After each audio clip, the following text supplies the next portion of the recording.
Okay, so hari ni kita on the way daripada Muar ke JB. So yang ni kita ditemani oleh bos kita hari ni.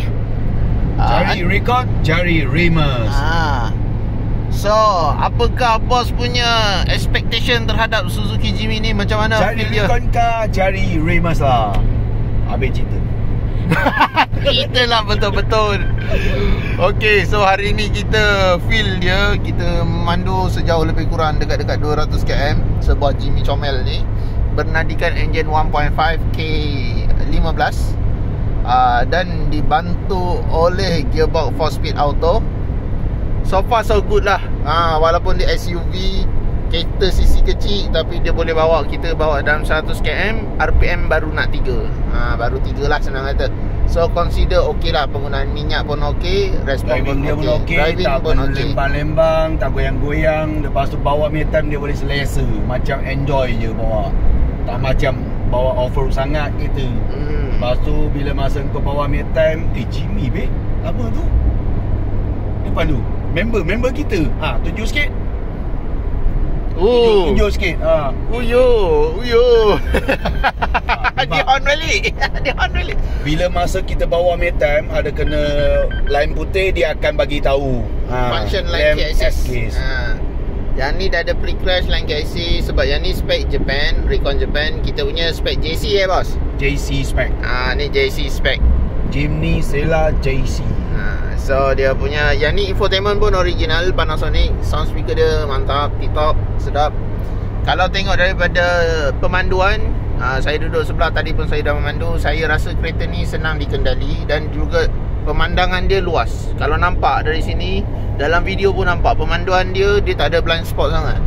So kereta ni memang sesuai capability dia, kelebihan off-road dia tu memang sesuai. Sebab dalam hutan, kawasan kurang cahaya, off-road dia mesti nak nampak kawasan yang luas.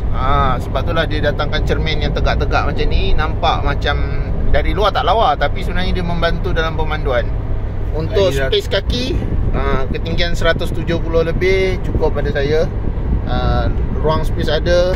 Sini pun simpanan pun, glove ada. Aircon dia automatic adjuster. Sebab yang ni high spec, dia automatic adjuster dengan digital meter.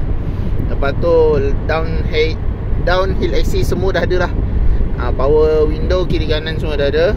2, 4 and all. Yang ni adalah function utama dia untuk 4 wheel drive. Yang ni didatangkan dengan low wheel drive 4 lock, and then dia ada 4H dan 2H. Maknanya 4 wheel height dan 2H lah, 2 wheel drive. 2 wheel ride, 4 wheel ride dengan all wheel ride. 3 sekali mix. Jadi kereta tu, dia punya kereta Jimny tu sekarang teknologi dah banyak. Bila masa pre-crash ada, bila masa kita bawa kereta sampai ngantuk time, lepas tangan steering, dia akan panggil kau, kejut, bangun balik. Kau nak jumpa Tuhan, kau tak payah pegang. Itu je dia bagi tahu. Okay, so serba sedikit pemanduan atas jalan raya. Kalau kita bawa dalam 130, 140 so far okay. Sebab katanya maksimum 150, tapi kita tak pernah bawa sampai 140 dan 150.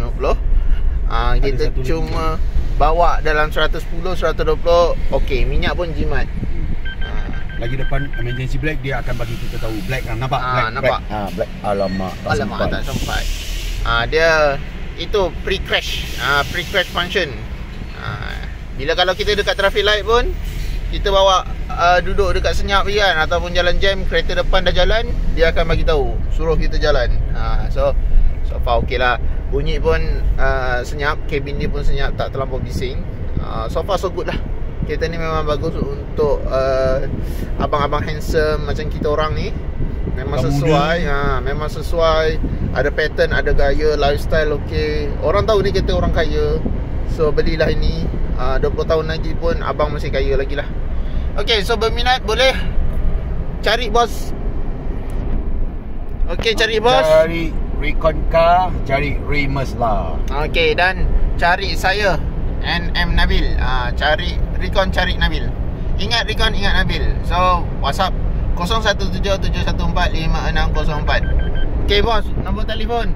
Yes, 016-9722-5557. Okay, bye-bye. Jangan lupa for try Japan, wasabi. Okay.